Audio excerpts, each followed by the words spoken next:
Nós hoje vamos ter o privilégio de assistir uma palestra da Christine Slay.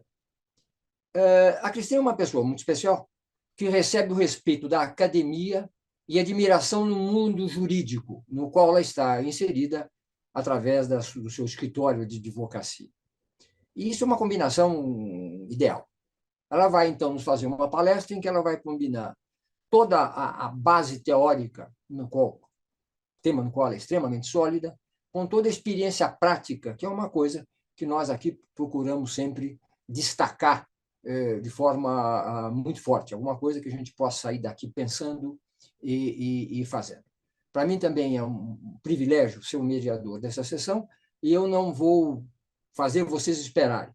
Eu vou passar imediatamente a palavra para a Cristina para que ela já nos comece a encantar desde já.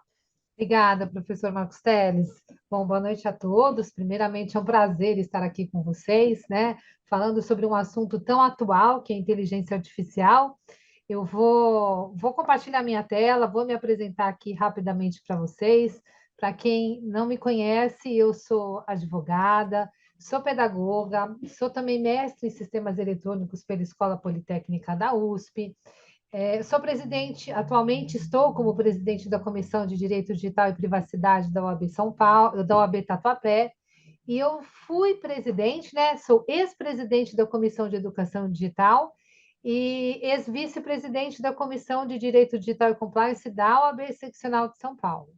Então, a minha atuação, ela vem há muitos anos inserida no direito digital e segurança da informação, né? Então, e recentemente, para nós, embora não seja novidade, porque a gente tem uma lei recente de proteção de dados pessoais, mas a proteção de dados não é novidade, porque responsabilidade civil em relação à proteção da informação já existia muito antes da LGPD, né? Então, mas tudo isso nesse contexto, a gente vem falar hoje um pouquinho sobre inteligência artificial, né? A gente vem, se a gente pegar um pouquinho, a gente estava aqui até fazendo o teste, habilitando compartilhamento, e eu comentei com o professor Marcos Teles, né? A questão que a tecnologia ela é maravilhosa.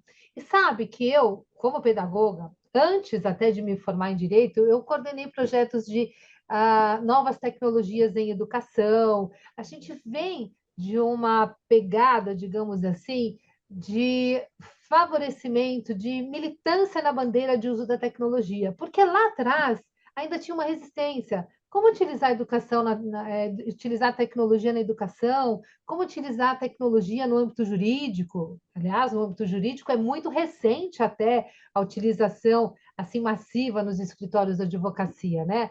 Eu não digo simplesmente um computador ali para você digitar uma petição, estou indo mais além. Tem jurimetria, tem N situações aqui que respaldam ou que nos trazem benefícios também no uso jurídico, né? No âmbito jurídico.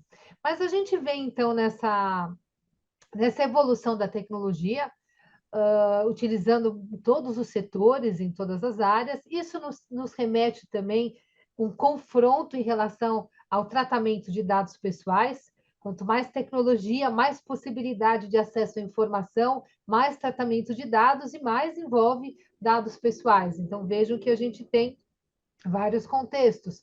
Proteção dos dados, proteção da informação, então nos remete à segurança da informação, né? Então a tecnologia é maravilhosa. E o que eu estava comentando com o professor Marcos antes da gente iniciar é justamente isso, que ela é assim, a gente pode pensar em tudo que ela é capaz de fazer e nos beneficiar. Mas será que a gente pode ficar na mão da tecnologia? Será que a gente pode depender em tudo? Hoje a gente depende muita coisa já da tecnologia.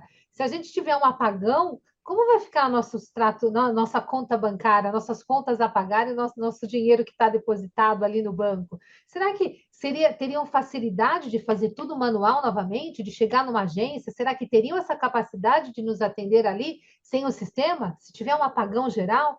Então, olha só, e os hospitais? Se a gente, no mesmo exemplo, se tivermos um apagão, como fica hoje até mesmo o prontuário ali do paciente? Será que eles estão preparados, né? A gente fala do plano B. Será que eles estão preparados ali? Tem um prontuário também ali manual ou está tudo em sistema? Tudo teria que ser impresso?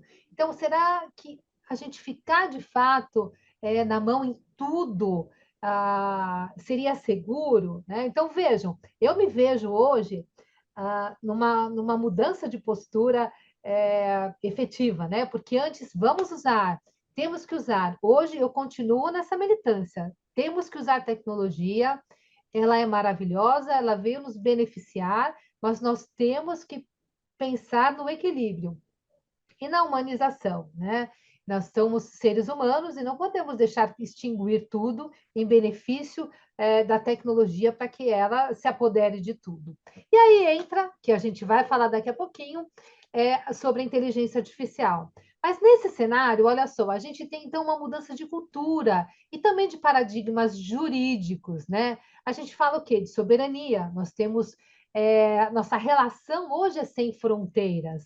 As pessoas se conversam, conhecem culturas do mundo todo e se relacionam mundialmente.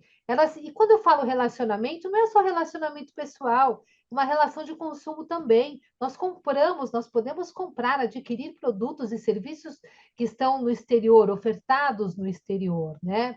Um outro ponto é que as testemunhas são as máquinas. Isso aqui é o jargão da Patrícia Peck, minha colega e sócia, e ela, desde o início, ela sempre trouxe essa questão: as testemunhas são as máquinas, cada vez mais as testemunhas serão as máquinas. E assim foi e assim é. Eu, lá no início, quando eu me formei, não é o cenário que tem hoje, que os advogados, muitos advogados já usam computador, já entendem muito mais de computador e das relações utilizando tecnologia. Lá atrás era difícil, eram poucos especializados. Quem advogava com trabalhista não entendia, quem advogava com, por exemplo, na vara de família também não entendia, só que as provas já estavam começando a surgir de forma o quê? Eletrônica. Por quê? Era uma troca de e-mail, depois nós tivemos aí comunicadores instantâneos, e os advogados não sabiam ainda como utilizar esse tipo de prova, o que vale, o que não vale, como apresentar em juízo. Então, como identificar? Será que a pessoa criou um e-mail falso? Então, a gente tem todo esse cenário, né? Eu estou trazendo isso para vocês para contextualizar a nossa chegada aqui na inteligência artificial e o que a gente tem aí nessa caminhada no âmbito legal, no âmbito jurídico, né? Então, vejam só, as provas cada vez mais eletrônicas, isso já de um tempo para cá. E como que ficava a legislação? Será que a gente precisava de uma lei específica para poder apresentar uma mensagem de e-mail ah, no processo judicial? Né? Então, a gente acabou ajudando a formar as jurisprudências, a trazer aqui as fundamentações jurídicas, o que de fato ali, a validade contratual, uma troca de e-mail, ela é válida como um contrato, né? Então, tudo isso faz parte aí do direito digital. O documento cada vez então mais sem papel, ele pode nascer de forma eletrônica ou ele também é transformado, né, quando ele é digitalizado. A identidade, a gente tem hoje identidade digital. Nosso login e senha é uma identidade digital.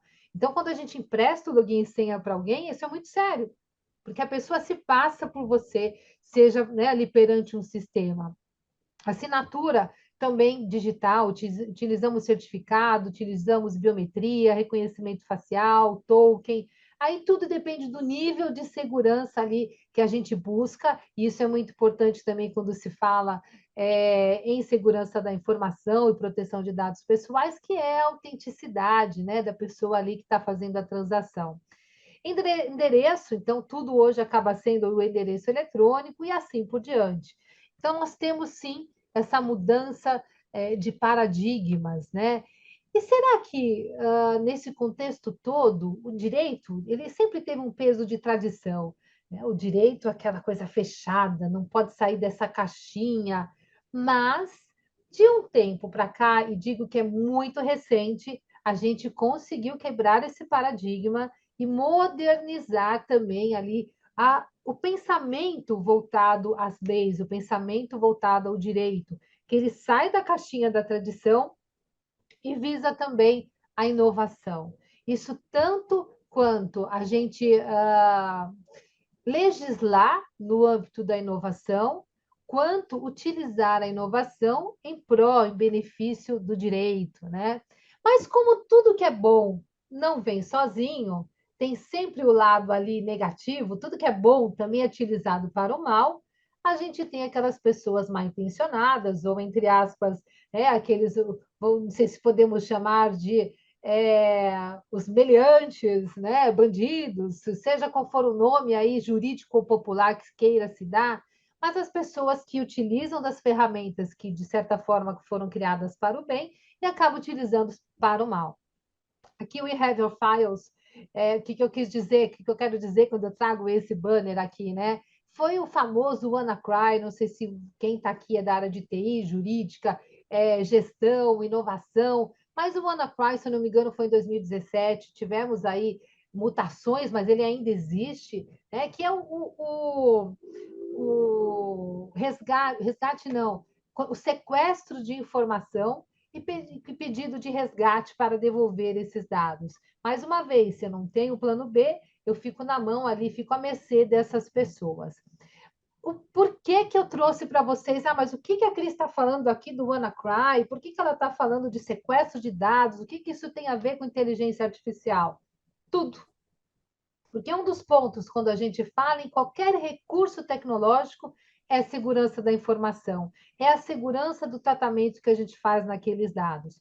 A questão da inteligência artificial, a gente vai além da segurança, porque a gente tem a responsabilidade jurídica no erro ali, do entendimento da própria ferramenta, a gente tem questão voltada a direitos autorais, a gente tem várias questões a serem discutidas no âmbito da inteligência artificial. E isso não é só proveniente do Brasil. Mas o que eu quis mostrar para vocês aqui, trazendo e falando do WannaCry, é que o aspecto técnico também é importante.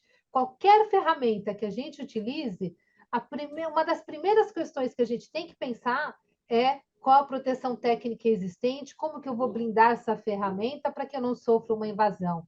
Depois disso, a gente tem também a questão humana. O ser humano tem que ser preparado para usar a ferramenta, porque se ele der um comando errado, se ele inserir uma informação errada, se ele der acesso a quem não deve ter acesso a determinado ambiente, a gente tem um incidente de segurança da informação que foi motivado ou foi causado por um ser humano. Então, a gente tem falha técnica e tem falha humana. Por isso que a gente precisa pensar no todo, e projetos que envolvem inteligência artificial não são diferentes. Eu não sei se todos aqui conhecem a Lei Geral de Proteção de Dados Pessoais, mas lá no artigo 46 e 47 fala de segurança da informação. E ele traz, se eu não me engano, 46, ele fala do Privacy by Design, que é a necessidade de se fazer um planejamento. O Privacy by Design é você pensar desde a concepção de qualquer projeto quais são as premissas, o que é necessário ali, os controles técnicos e administrativos aptos a proteger aqueles dados. E aí fica aqui a dica para vocês, porque a gente falando de inteligência artificial, o Privacy by Design, independente, o conceito do Privacy by Design, independente de se falar em dados pessoais ou não, ele deve ser considerado, porque ali é uma gestão de risco, num projeto que ainda não foi implementado. E é muito mais fácil pensar preventivamente do que remediar depois que aconteceu, né? Então, olha só, quando a sociedade muda, o direito também deve mudar, ele tem que evoluir, né? Esse direito que surge, ele tem que ser interdisciplinar, transversal, técnico e abrange todas as áreas tradicionais do direito, né? Então, nós temos, o direito tem que evoluir, e ele tem que evoluir de tal maneira, vejam, que ele não pode parar a cada novo recurso tecnológico que surja, que seja inventado. Nós temos que pensar no direito de uma forma que ele abranja as condutas, os resultados, que ele abranja, que ele seja redigido de uma forma que, mesmo que a tecnologia mude, ele consiga ser aplicado. Né? Então, não dá para ser especificamente, será que eu preciso de uma lei específica para o chat GPT? Ou a lei ela tem que abarcar de uma forma que as funcionalidades, tudo aquilo que ele oferece, o ChatGPT, ele esteja previsto ali, mas independente de ser esta ferramenta específica, né? Então, isso é muito importante. Então, nasce aqui, né, nesse cenário todo, a gente tem o direito digital, que vem das relações não presenciais, falamos das testemunhas máquinas, das provas eletrônicas e assim por diante. A questão das fronteiras. Então, a gente tem que pensar, olha só, na mudança de cultura, na quebra de paradigmas, na inovação, e acompanhado a tudo isso, quando a gente fala em inovação, nós temos que pensar em novos riscos. Tudo que vem, tudo que nasce, como eu disse, que foi criado para o bem, também pode ser utilizado para o mal. E não é só a questão de utilizar para o mal, mas existem falhas, como eu disse para vocês, falhas técnicas e falhas também humanas. Então, existem riscos inerentes a toda a tecnologia, a todo o processo, e eles devem ser mitigados, né? Olha só, tecnologia do ChatGPT poderá ler mentes no futuro, aponta estudo. Eu até coloquei nas minhas aulas, eu trago sempre indico ali um vídeo da Sara Farahani, mas ele não é tão recente, ele também é de 2018, se eu não me engano, por ali. E o título da fala dela é quando a tecnologia puder ler mentes. E olha aqui, isso 2018, nós estamos em 2023, a gente tem aqui tecnologia, o ChatGPT poderá ler mentes no futuro, aponta estudo. E posso dizer para vocês que essa pesquisa já está muito avançada, né? Em 2018, lá na fala da Sara, ela menciona que a tecnologia já conseguia distinguir se você pensou em determinada cor. Porque a tecnologia observa ali as ondas cerebrais e a movimentação de acordo com a visão de cada cor. Isso é feito com várias pessoas para se chegar ali. Né? A explicação técnica não sou eu que vou dar para vocês, né? Mas vejam, aqui, olha o avanço que nós tivemos de lá para cá. Eles conseguem, com a tecnologia do ChatGPT, eles estão conseguindo analisar e prever o que a pessoa, uma palavra que a pessoa queira dizer. Depois, a evolução disso vai ser para uma frase e assim por diante. Qual é o objetivo? Veja, nós temos dois lados aqui. Um lado que é a questão da privacidade. Enquanto uma pessoa, eu acho que isso é o cúmulo da invasão da privacidade. Se eu, uma pessoa que não tenho nenhum problema, não preciso desse auxílio da tecnologia, eu saber que uma inteligência tecnológica vai conseguir prever o meu pensamento. Outro lado, que é o objetivo aqui dessas pesquisas, é de ajudar as pessoas que precisam. Então, alguém que tem as suas faculdades mentais ou que sofreu um acidente, não consegue mais falar, que tem algum problema ali, inclusive motor, e que essa tecnologia vai ajudar na comunicação. Olha só que maravilha! Agora, a questão é, nós precisamos garantir que esse recurso e que essa pesquisa, essa descoberta, e aí mesmo quando ela for evoluída, ela seja utilizada de fato para finalidades do bem. E que não possa ser utilizada, não consigam utilizar para finalidades ali, digamos, entre aspas, malignas, né?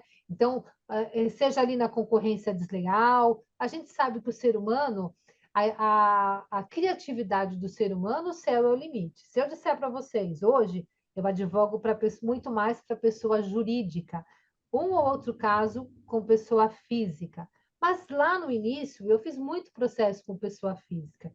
E por experiência, eu digo para vocês que o ser humano é capaz de muitas coisas, até coisas que a gente não imagina, que ele seja capaz de pensar ou que alguém seja capaz de fazer com alguém que já viveu junto tantos anos e assim por diante. Agora, uma vez que você tem uma ferramenta que permita ler o pensamento ou prever o pensamento ali de alguém, imagina se isso cai nas mãos de pessoas da pessoa errada, né? Então esse é um grande desafio que eu deixo aqui para vocês. Muitas coisas que a gente traz, obviamente, não tem ainda solução, mas vejam, a gente precisa regulamentar o uso da tecnologia. Isso desde as relações, apesar que a relação humana em si, Eu sempre defendi que a nossa legislação se aplica à conduta do ser humano, independente do uso da tecnologia, mas questões específicas, como o desenvolvimento de tecnologias utilizando inteligência artificial, precisa sim, carece de uma regulamentação. Assim como precisamos, e ocorreu, a legislação referente à proteção de dados pessoais. O ideal era que não precisássemos, né? Se todo mundo agisse com ética no tratamento de dados pessoais, talvez a gente não precisasse de uma regulamentação que tivesse, inclusive, sanções, a previsão de sanções. Mas, infelizmente, precisamos, e a LGPD ela vem equilibrar a utilização, o tratamento de dados aqui no Brasil, e assim, a gente vai falar do projeto de lei aqui, que visa regulamentar a inteligência artificial, também tem o objetivo ali de equilibrar e de trazer preceitos éticos e de proteção aos direitos fundamentais do ser humano, para que não haja o quê?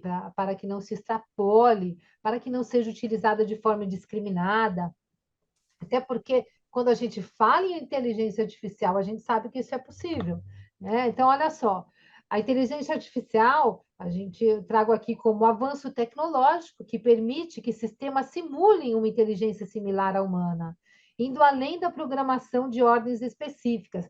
Até então, nós tínhamos a discussão do carro autônomo, por exemplo, a gente falava o seguinte: ele tem um comando. Se é isso, faça aquilo. Se é isso, faça tal. Então, você tinha alguém alimentando por trás as decisões. Né? E aí a gente já tem uma discussão de quem é responsável pelo carro autônomo. Quem responde? O fabricante? Ou o proprietário do carro? Tudo vai depender ali de como foi inserida a informação. Ele veio com aquelas informações e decisões pré-definidas de fábrica, ele veio com as decisões ali, elas foram inputs ali do próprio o comprador do carro, isso vai distinguir a responsabilidade. Mas olha só, quando a gente fala em inteligência artificial, a gente está falando de uma tecnologia que ela toma decisão sozinha, que ela aprende sozinha, ela busca informações e cria a sua própria decisão. E aí, a questão que fica hoje, a discussão mundial existente, é a quem cabe essa responsabilidade? Ao criador da tecnologia? Essa discussão vem também em relação a direitos autorais. Quem é o autor? Quem vai ter os direitos? Não vou nem falar quem é o autor, que é uma coisa, né? O que é uma situação é quem é o autor. A outra situação é quem detém os direitos patrimoniais da obra que foi desenvolvida. Se foi criado por uma tecnologia, foi quem criou a inteligência, aquele recurso, ou é aquele que fez uso do recurso e solicitou essa criação? Olha só, isso são discussões que estão pairando hoje aí mundialmente, né? Existem países que já se tomaram o posicionamento de que a inteligência artificial não pode ser detentora de direitos de autor. Fato, tá? A inteligência artificial vai ser remunerada por isso? Então, entra a questão ética de você avisar que foi criado pela inteligência artificial, mas ainda tem a discussão jurídica da detenção ali de quem detém os direitos patrimoniais, né? Então, aqui está só repetindo praticamente a mesma questão. Olha, permite que sistemas simulem a inteligência similar ao do ser humano, indo, portanto, além da programação e assim por diante, né? E aí, olha só, eu passei para vocês agora há pouco esse mesmo slide. Falei de mudança de cultura, quebra de paradigmas, inovação, mas a gente tem aqui o quê? Inúmeros propósitos diferentes para essa inovação. E aí, quando a gente fala em inteligência artificial, eu faço essa ressalva aqui. Nós temos inúmeros propósitos diferentes para a utilização da inteligência artificial. Ela pode ser utilizada para a área da saúde, ela pode ser utilizada para a área educacional, ela pode ser utilizada para a área do direito, para a área de vendas e assim por diante. E aí eu reforço o que eu falei agora há pouco. Estamos diante também de novos riscos e, portanto, precisamos de legislação, precisamos de regras para a utilização da inteligência artificial. Volto a dizer, tecnologia, o céu é o limite. O ser humano ele busca a inteligência dessas ferramentas da autonomia de fato dela. Mas algumas pessoas falam, mas o pessoal está viajando quando fala do Matrix, né? Quando fala, qual é o outro filme? O Minority Report. Tem vários filmes que falam de inteligência artificial. E será que a gente vai caminhar para isso? Será que isso é possível? Será que podemos chegar um dia que a inteligência artificial ela queira comandar o ser humano? Tudo isso são perguntas que ficam. Algumas pessoas falam, mas isso é teoria da conspiração, né? A questão a gente sabe que existe até um movimento para brecar um pouco os avanços da inteligência artificial. Isso não vem à toa, né? Isso não vem à toa. Então, eu acho que tudo tem que ser feito com o pé no chão, tudo tem que ser feito com equilíbrio e, em primeiro lugar, o ser humano. A tecnologia tem que nos servir. Nós temos que fazer uso da tecnologia e não o contrário. Então, nossos desafios, carros autônomos, eu até dei spoiler, né? Eu falei, antes era a regrinha, se a decisão é B, se B, a decisão é C. Mas e se a inteligência, e se o carro pode tomar a decisão sozinha? E se você disse para ele, olha, entre o precipício e bater no muro, eu prefiro bater no muro. Mas ele pensar sozinho que não, bater no muro vai amassar o carro, talvez seja melhor cair no precipício porque lá é água, não sei. Né? Então, olha só os desafios que a gente tem. Né? Vamos viajar um pouquinho aqui nas possibilidades. Né? O processo de seleção de candidatos já teve caso de discriminação, onde aquele processo, normalmente ali a primeira ou segunda etapa é automatizada.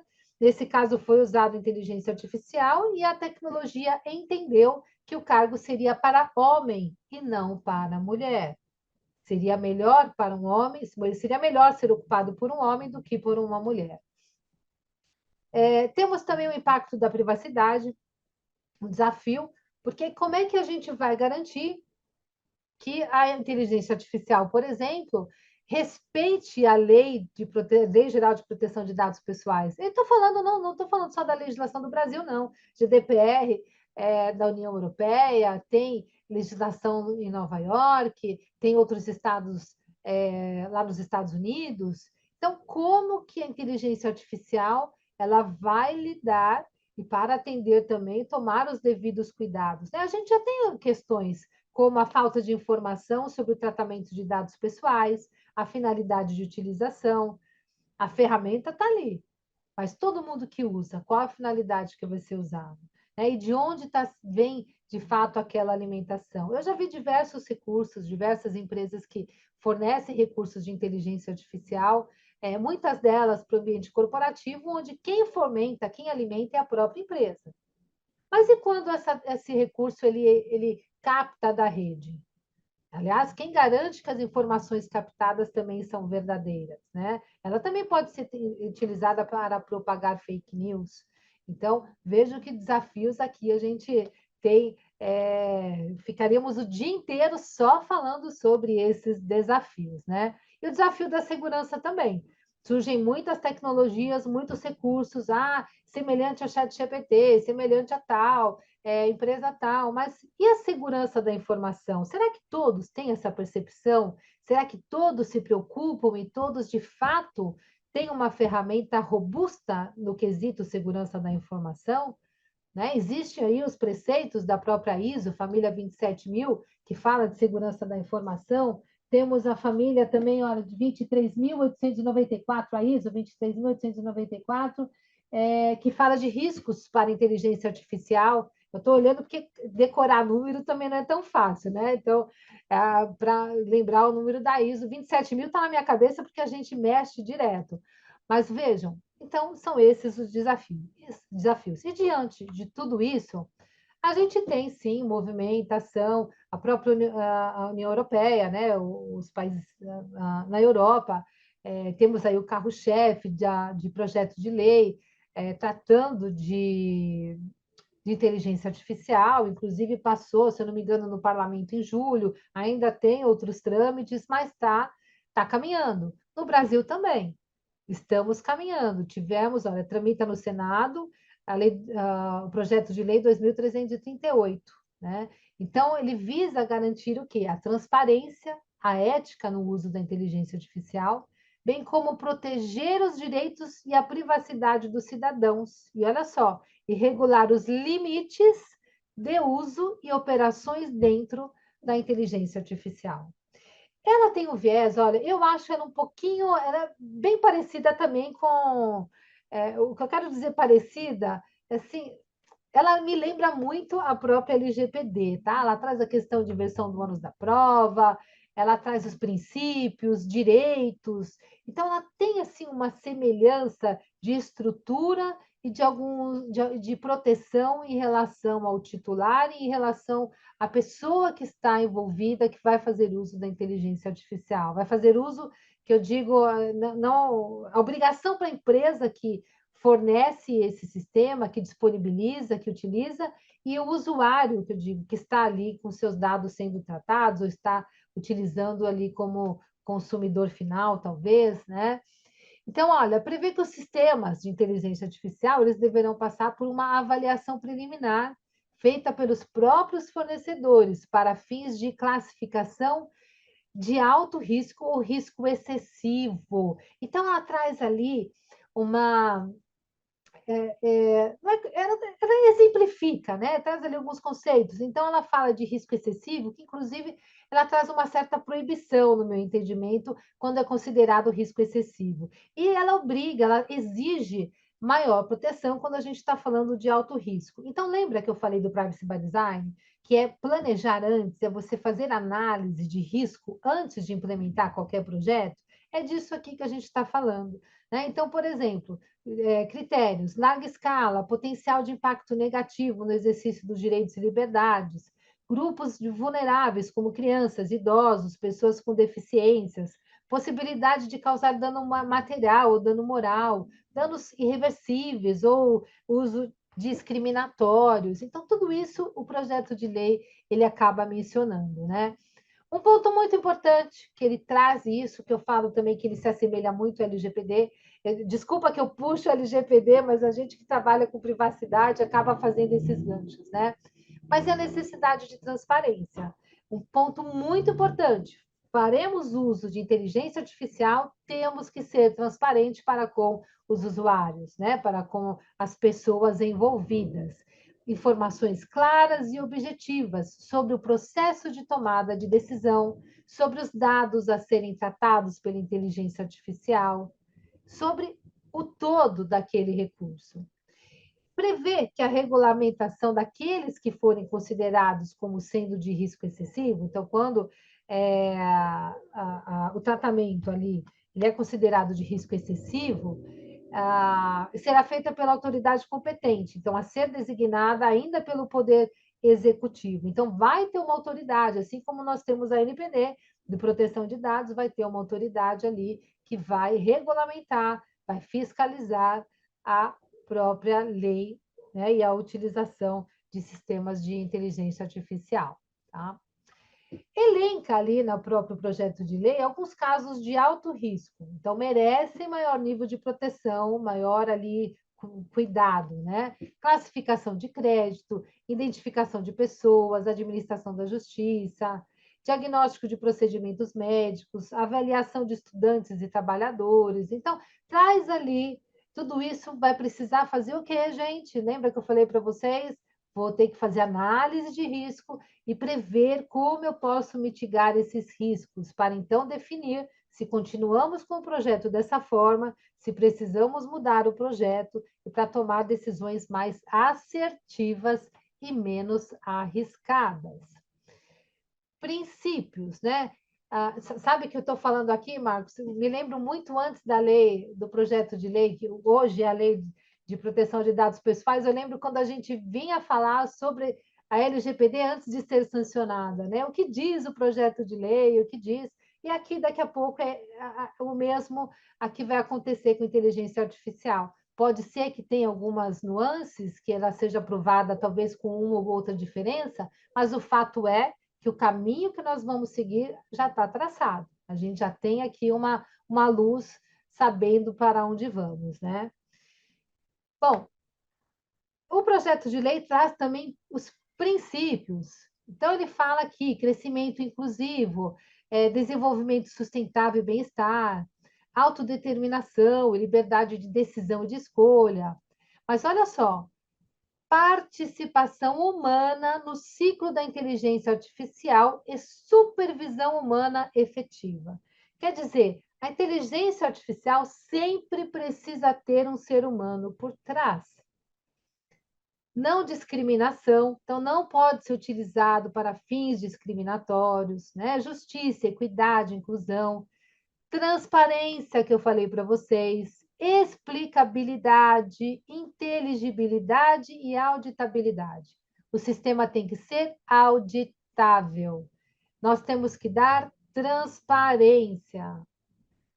Fala também de confiabilidade, de segurança da informação, falei para vocês agora há pouco. Então, quais são os controles técnicos e administrativos aptos a proteger as informações aqui que vão circular, que vão ser utilizadas por essa inteligência artificial, né?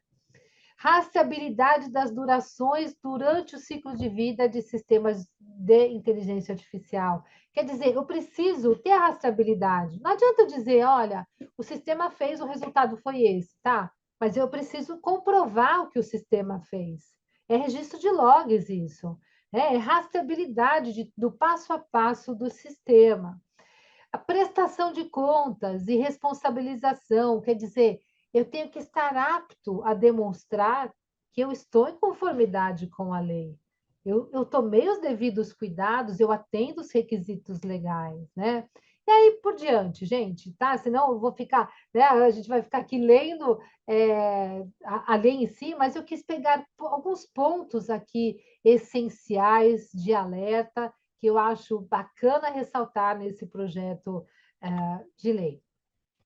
Falei para vocês também que traz direitos, né? Então, veja, direito à informação prévia, direito à explicação sobre a decisão. Quer dizer, a própria, fazendo o vínculo de novo com a LGPD, quando fala de decisão automatizada, veja, lembra, isso aqui lembra um pouquinho lá decisão automatizada. Aqui a gente está falando de decisão por inteligência artificial, que não deixa de ser automatizada, mas por inteligência artificial. O titular ou o usuário ali, ele tem direito a uma explicação, ao detalhamento sobre essa decisão. Ele tem o direito de contestar. Quer dizer, me foi negado, por quê? Ah, não posso, a resposta não é porque o sistema negou. Eu quero saber por que o sistema negou. E a empresa ali vai ser obrigada a informar o porquê foi negado. Direito à determinação e à participação humana, direito à não discriminação, assim como nos princípios, direito à privacidade e à proteção de dados pessoais, nos termos da lei vigente, que é a LGPD. Percebam que eu faço vínculo, mas a própria lei, o próprio projeto de lei puxa também aqui a Lei Geral de Proteção de Dados Pessoais. Então, os agentes, quando eu falo os agentes de inteligência artificial, são as empresas que utilizam esses recursos, né? Eles têm que informar de forma clara e facilmente acessível os procedimentos necessários para que as pessoas exerçam os seus direitos. Então, se eu tenho direito à informação prévia, como eu vou exercer esse direito? Ah, eu entro no site, não tem e-mail, não tem o canal de comunicação, não tem o formulário, não tem uma política de privacidade, não tem nada. Então, eu já estou em desconformidade aqui. Se essa lei estivesse vigente, nós estaríamos aqui em desconformidade, tá? Se esse projeto de lei já fosse lei, na verdade, tá? Um outro ponto, a judicialização. Olha lá o que o artigo 6º ele traz nesse projeto de lei. A defesa dos interesses e dos direitos previstos nessa lei poderá ser exercida perante os órgãos administrativos competentes, ou seja, vai ser criada uma autoridade ou determinado para esse poder para alguma autoridade existente, né? Mas ele pode também, olha, bem como em juízo individual ou coletivamente, na forma do disposto na legislação. O que isso quer dizer? É judicialização.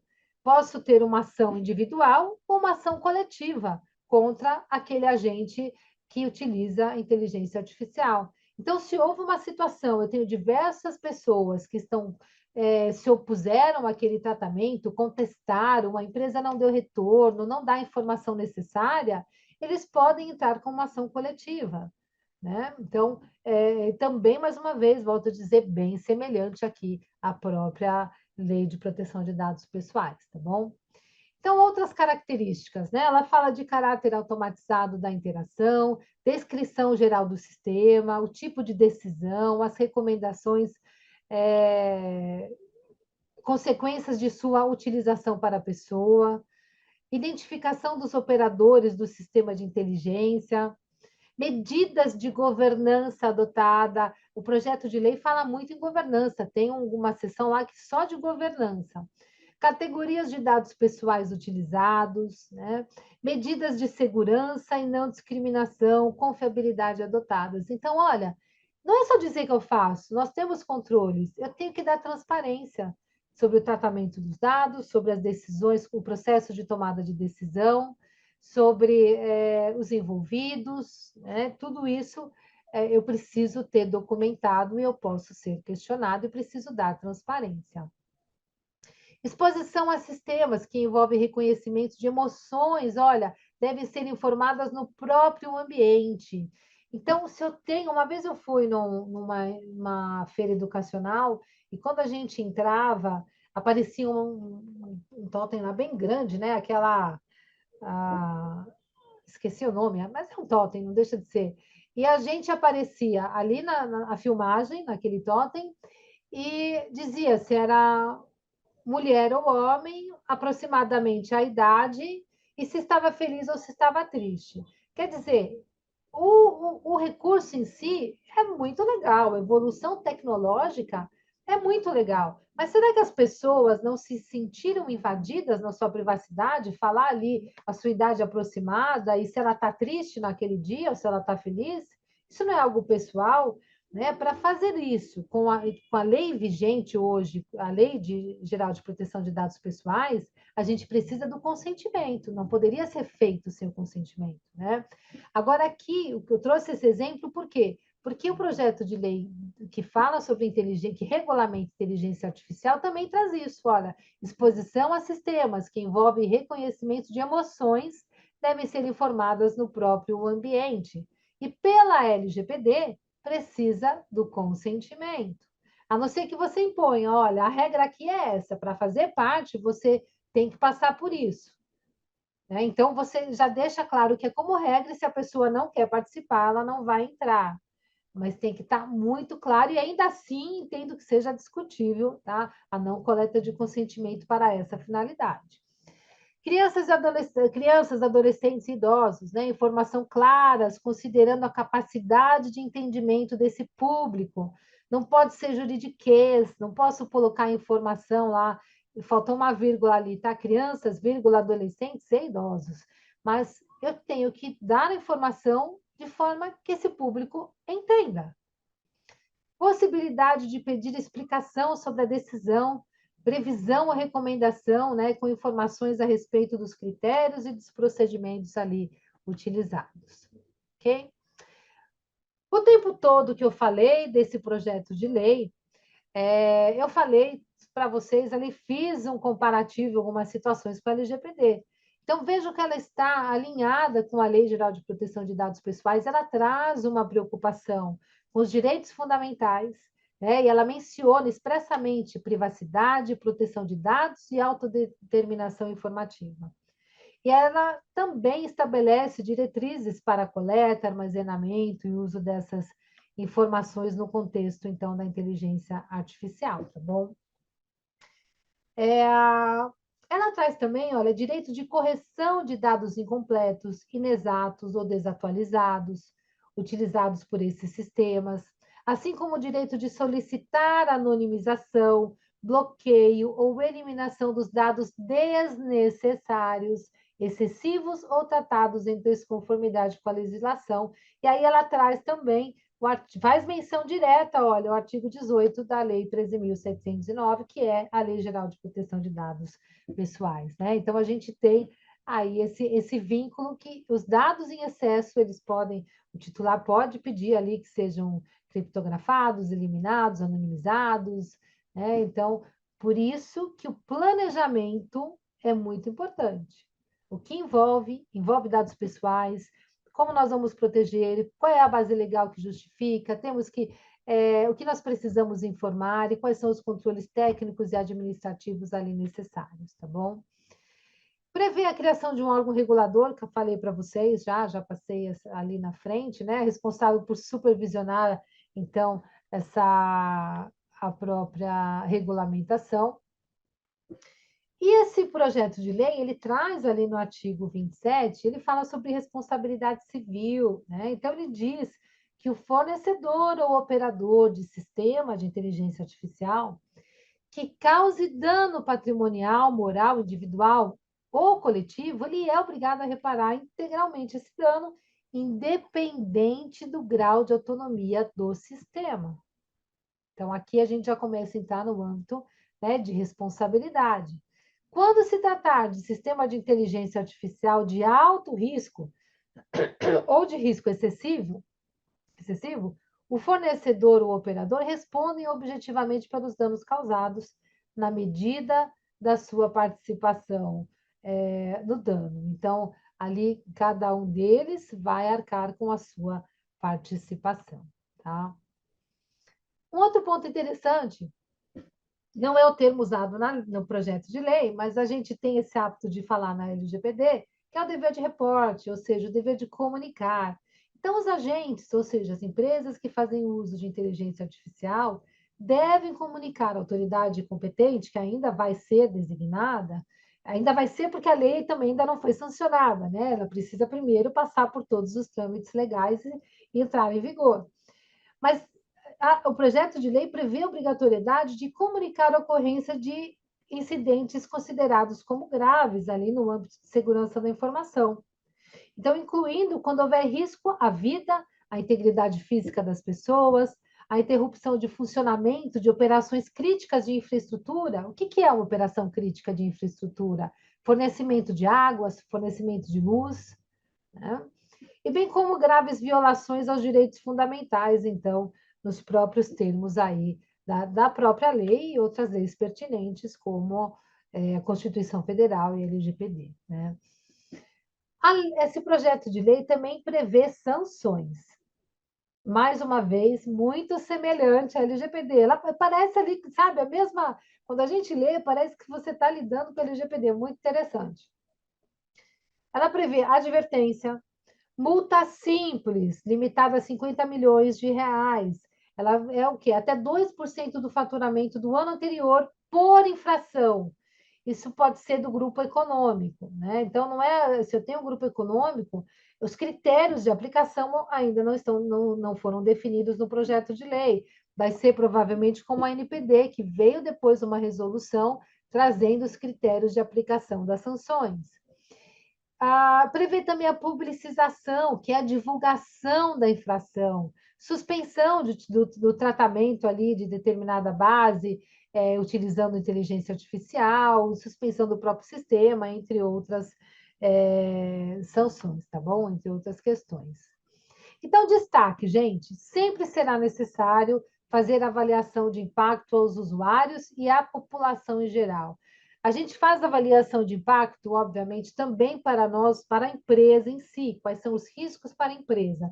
Mas a lei, tanto a LGPD quanto esse projeto de lei voltado à inteligência artificial, a preocupação está com as pessoas, com os direitos fundamentais, com os danos que podem ser causados às pessoas envolvidas nesse tratamento de dados, tá bom? Então, tenha isso em mente. Quando a gente faz uma análise de risco, quando eu vou aplicar ali essa análise, possíveis riscos, a possibilidade de materialização, o impacto se materializar e o que eu posso fazer para mitigar, o primeiro olhar é em relação ao titular, ao usuário, às pessoas envolvidas nesse tratamento. E, obviamente, enquanto empresa, a gente vai pensar também no impacto no âmbito corporativo, ok?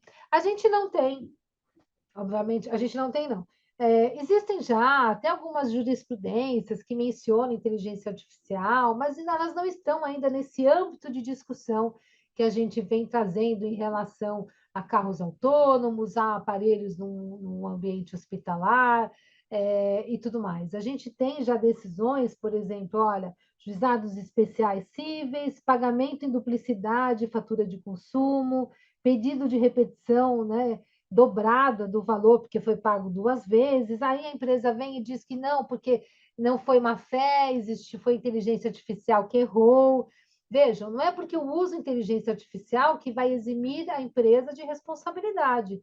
Se houve uma situação considerada ilícita e quem disponibilizou aquele recurso, ele está funcionando sob a tutoria, né, sob a guarda ali de uma determinada empresa, a princípio é ela quem responde, a não ser que isso tenha sido um erro de desenvolvimento, né, não de regrinha. Quem está aplicando as regras? Quem é responsável pela regra? Aí entra aquela questão que eu falei lá atrás sobre o carro autônomo. Uma situação é se eu tenho regras pré-determinadas. E a outra questão é se ela usa, se a máquina aprende sozinha. Essa discussão de responsabilidade ainda está sendo traçada, né? Acho que os principais pontos que eu tinha para trazer para vocês, acho que para um bate-papo aqui rápido, sem a gente ficar, né, lendo o projeto de lei aqui, acho que esses são os principais pontos a serem trazidos como informação para que a gente possa aí caminhar no sentido de evolução legislativa e conhecimento, né, do que vem por aí na utilização de inteligência artificial. Muito obrigado, Cristina. Então, aí os teus contatos. Cristina, Oi. a apresentação que você fez me despertou aqui a atenção para 4 pontos. Primeiro, tudo que a inteligência artificial vai trazer é inerentemente complexo, ou seja, há um grande grau de imprevisibilidade. Certo? O segundo ponto é que a característica da inovação hoje é a velocidade da mudança. As coisas estão mudando e praticamente, e no seu campo a coisa é pior, porque a lei sempre vem muito atrás da mudança social. A sociedade sempre adquire as suas práticas muito antes delas serem injustificadas. Que é normal, né? Na verdade, Não, é isso é normal. absolutamente normal. Quer dizer, é impossível prever todos os casos nessa velocidade de mudança e nessa Exato. complexidade, imprevisibilidade. O esforço para botar isso tudo para funcionar é hercúleo. Hercúleo é um negócio. Eu te pergunto, para o cidadão leigo como eu, que estou ouvindo você falar disso, não seria normal a gente esperar ter que conviver com uma grande insegurança jurídica por muito tempo nesse campo, até que isso tudo case uma coisa com outra? Se não é a expectativa que a gente tem não é de ir à justiça para casos que vão demorar anos e anos até você firmar jurisprudência, porque isso vai estar mudando todo dia.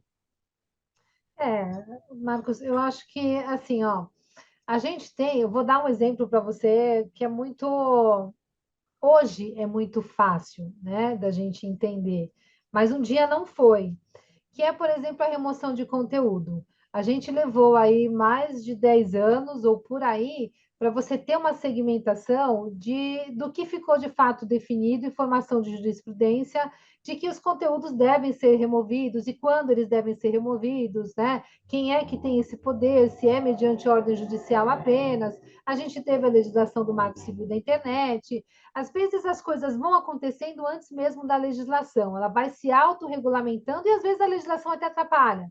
Né? O Marco Civil da Internet, por exemplo, as empresas, por responsabilidade civil, já armazenavam por pelo menos uns 3 anos os registros de acesso para comprovação. Quem acessou, o que fez, se alguém me processar, eu tenho como comprovar, eu tenho rastreabilidade. O Marco Civil diminuiu esse tempo, né? De 6 meses e para um ano, dependendo se é provedor de aplicativo ou o operador mesmo.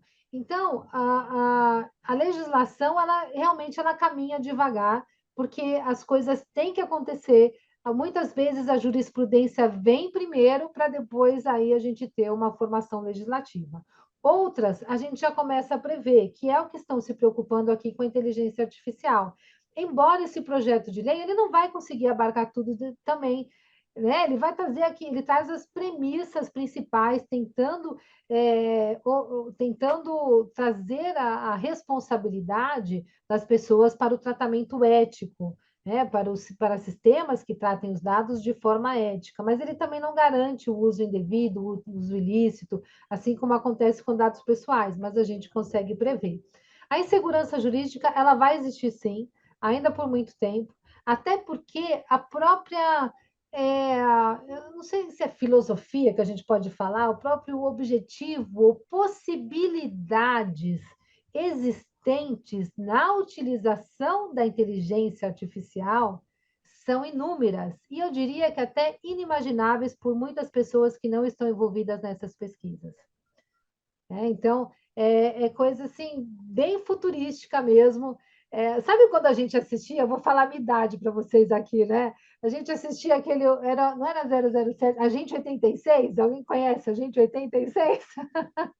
Ele falava num sapato, né? O telefone dele, ele pegava ali objetos, era um sapato, ele tinha ali um isqueiro, que era outra coisa. Aquilo na época, quando eu assisti o Agente 86, ele já era mais antigo do que eu. Mas vejam, eram coisas que mesmo na minha época não existiam. E hoje, ó, são banais. Dá para fazer isso sim, você consegue colocar ali um dispositivo e usar um sapato, né? É só a carcaça, na verdade, para um telefone.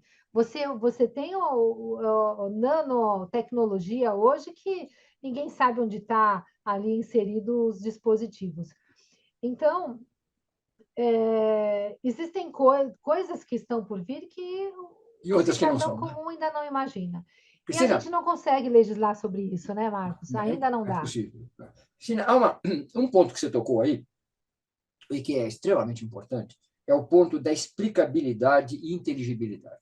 Isso está sendo muito discutido hoje em políticas públicas, justamente por causa da questão da ética comportamental e dos chamados nudges. Quer dizer, isso aí é um assunto muito em voga para saber até que ponto você pode estimular a pessoa a agir ou não num outro sentido. Há uma pergunta aqui de um dos nossos assistentes que pergunta a você o seguinte: como é que você vai definir os limites? Amanhã, se alguém se sentir prejudicado pela inteligência artificial, ele vai poder pedir acesso ao programa, saber como é que aquilo está funcionando, e que, na realidade, isso é um segredo que custou bilhões para a empresa. Como é que você acha que vai ficar essa questão dos limites do segredo empresarial? Porque uma coisa que a gente esquece, que se você treinar uma inteligência artificial, custa bilhões. E cada vez o número de empresas que vão controlar isso é menor, porque é muito caro. Como é que ficaria, ao seu ver, você não tem bola de cristal, é uma pena, senão podemos jogar na loteria. Mas como é que você acha que essa fixação de limites vai ficar? Olha, eu acho que é bem complicado mesmo, a gente não tem como prever,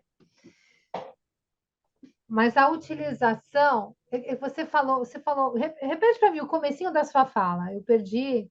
Quando eu falei de explicabilidade e inteligibilidade, né?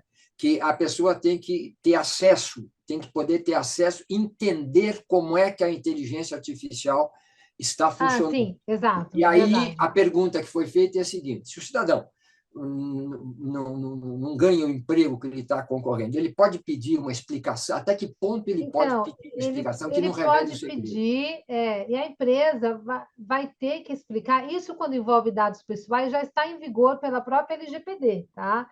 Ele tem o direito de saber os critérios utilizados para aquela decisão.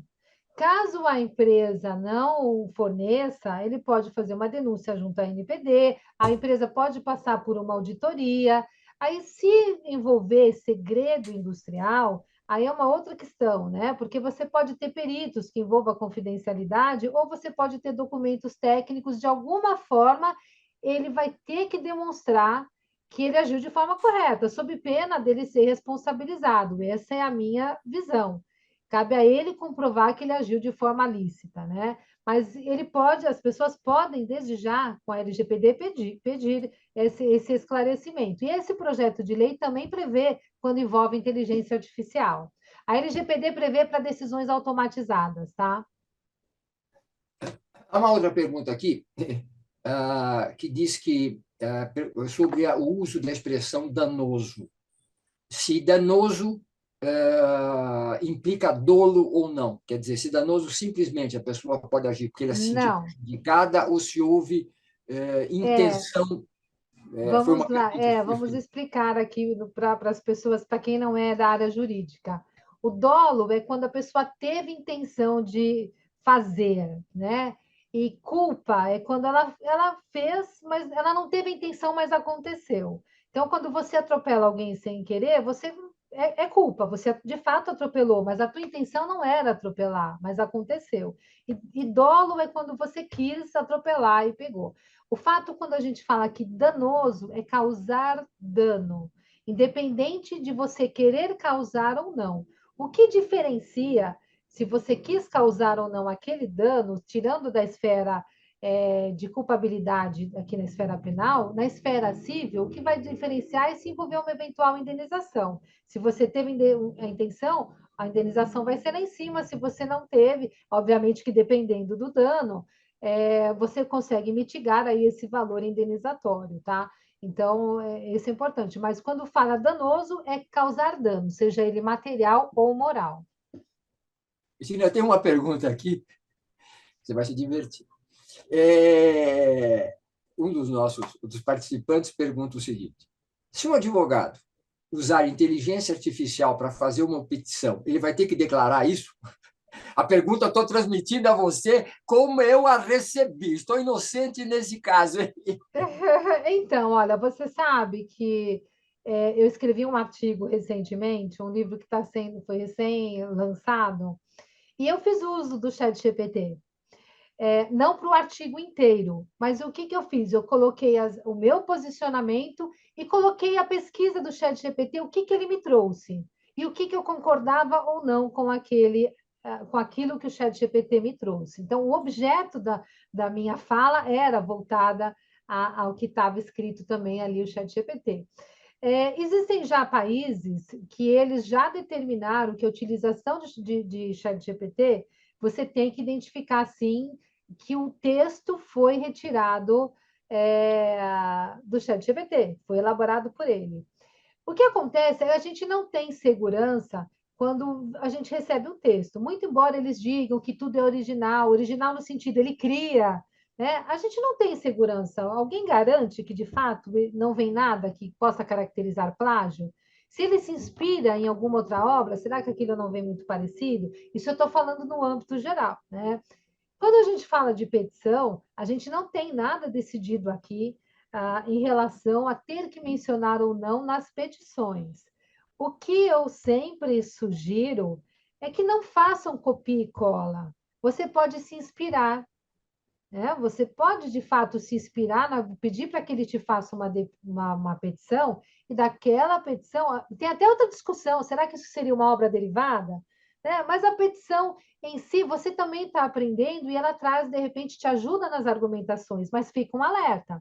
Já teve caso, e não foi no Brasil, de advogado que usou o ChatGPT para fazer uma petição, e essa petição veio com uma jurisprudência que não existia. O ChatGPT inventou uma jurisprudência. E isso trouxe problemas para o advogado. Então, mesmo que você utilize, você tem que revisar, você tem que dar a sua cara para aquela petição, você tem que verificar se as jurisprudências que ele trouxe são verdadeiras. Você pode trazer outras jurisprudências para fomentar e outras argumentações juntos. Então, eu não digo não usa, eu falo vamos usar. Mas eu não sou fã do copia e cola. Eu acho que ele deve ser uma inspiração para você desenvolver a sua petição. Sim, mas, por outro lado, eu acho que é inegável que o uso da inteligência artificial, mesmo a mais simples, como o ChatGPT, pode nos levar a economizar muito tempo se nós usarmos de maneira responsável, fazendo essa curadoria necessária que você Uhum, falou. sim. Faz sentido a gente estar repetindo a mesma coisa se você tem que fazer, ou nós podemos ganhar tempo com isso, desde que a palavra, vamos colocar, a palavra final seja nossa. Não vamos Sim, anatematizar também a inteligência artificial, não é verdade? não, não. E até porque, mesmo nas petições, tem coisas que são básicas. Petição trabalhista é básica, aquela estrutura. O que muda é o que a gente vai fomentar, é a história do seu cliente. Então, ela nunca vai ser igual. né? Agora, um outro ponto, o que que a gente alerta? Qual é o problema de se usar uma inteligência artificial como o ChatGPT? Você vai inserir as informações do seu cliente lá? Qual é a segurança que você tem de que aquilo não vai ser inserido num banco de dados? Volto a dizer, eu não estou acusando, não estou dizendo que ele vai ser inserido, nem que não vai. Eu estou dizendo que eu não sei, que nós não temos essa garantia, se ele absorve as informações que você coloca ali ou não. Eu não estou lá dentro para ver, eu não conheço o código-fonte da tecnologia, né? Então, é isso que a gente tem que prestar atenção. O que eu vou usar para utilizar? Muitas empresas me consultam, inclusive, porque, por exemplo, o RH quer usar. Já teve uma empresa que queria mandar os dados dos colaboradores para o ChatGPT fazer uma planilha para eles. Isso não pode ser feito. Não existe uma conta institucional, uma conta corporativa para a empresa usar. É uma conta pessoal que você vai criar ali, então, no seu nome, e você vai inserir dados de colaboradores da empresa que você trabalha. Então, as empresas têm que pensar nisso na hora de usar qualquer tecnologia. Por outro lado, existem recursos, empresas de nome no mercado que já fornecem tecnologias corporativas, né, para o âmbito corporativo. Nesse ponto, a gente tem mais segurança para a utilização. É sempre esses aspectos que a gente pede para tomar cuidado. Agora, economia de tempo vai ter. A gente vai ter, com certeza. Cristina, eu estou acompanhando um caso interessante dessa linha de uma empresa que estimula os seus funcionários a usarem o ChatGPT, mas proíbe a inserção de dados da empresa, dados vulneráveis da empresa no coisa. Quer dizer, está normatizado isso. Não E pode estão usar, certos, não pode estão usar. certos. Estão certos. Por enquanto, pode mudar, né? Isso pode vir a mudar no futuro se a tecnologia, se essa empresa que oferece a tecnologia, amanhã ou depois fornecer a possibilidade de assinaturas corporativas com a devida segurança da informação. Vamos ser sinceros, está tudo em fase de teste ainda, né? É tudo muito novo. Como é que a gente vai ter garantia de que os dados inseridos ali não vão vazar? Se mesmo que você coloque, vamos supor, dados e não estou falando especificamente do chat GPT, estou falando da tecnologia em si, porque existem outras.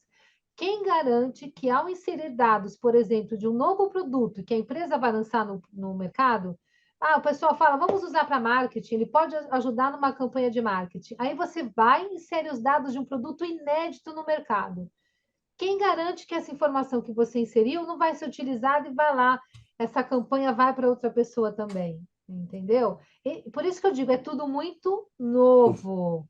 Eu volto a dizer, não estou dizendo nem que sim, nem que não. A única coisa que eu digo é que eu não tive acesso ao código-fonte para garantir o sim ou não. São questões trazidas para a gente pensar e discutir e buscar solução.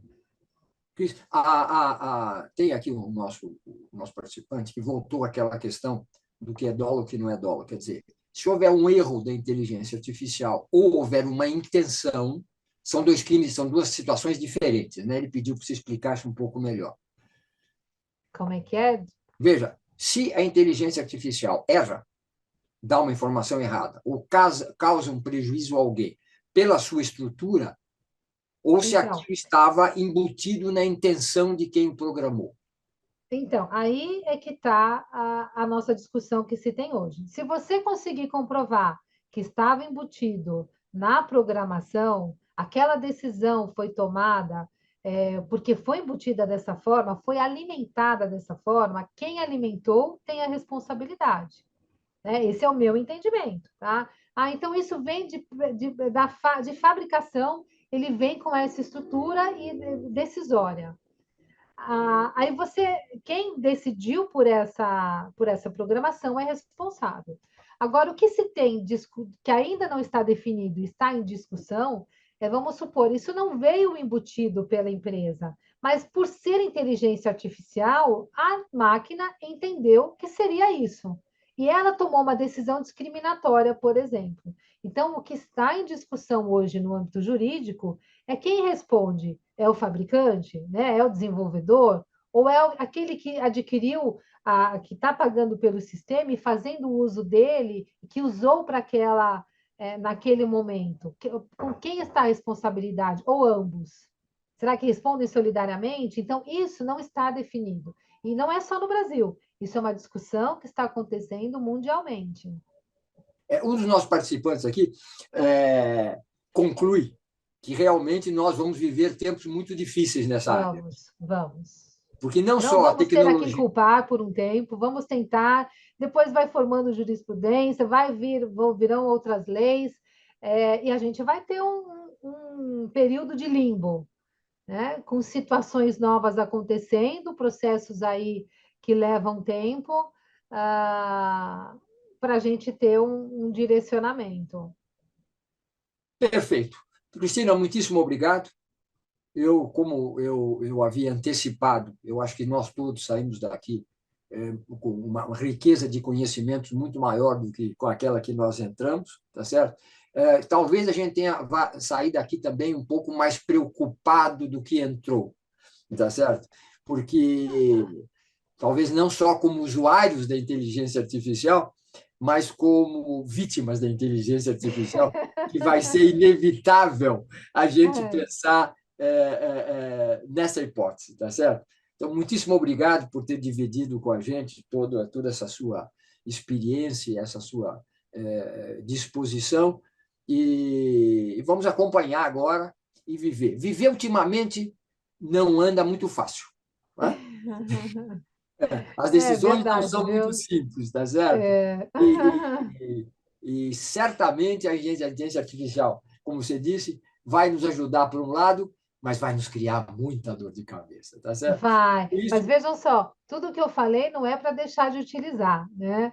Não é para a gente ser contra a evolução tecnológica, nada disso. Nós temos que ser a favor, temos que utilizar, mas sempre com aquele pensamento de gestão de risco. Para que que eu vou utilizar? O que eu posso inserir nessa tecnologia? Ou em qual equipamento eu vou utilizar? Se eu tenho um recurso que é muito novo, eu vou instalar ele no computador que eu tenho todos os meus dados sigilosos, né? Até isso a gente às vezes precisa tomar cuidado. Vou instalar, eu tenho que ter um ambiente só para teste, dependendo do que for, talvez você tenha que ter um ambiente para teste, né? Cris, outro dia li uma, não vou resistir. Outro dia eu vi aí um grande cientista comportamental que ele saiu com uma frase tipo meme assim que eu achei sensacional.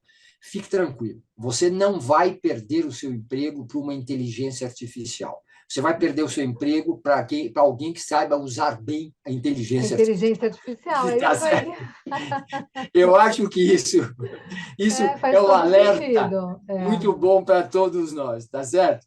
Muitíssimo obrigado, Cristina. Boa noite a Obrigada, todos os gente. presentes. Obrigada pela presença de todos.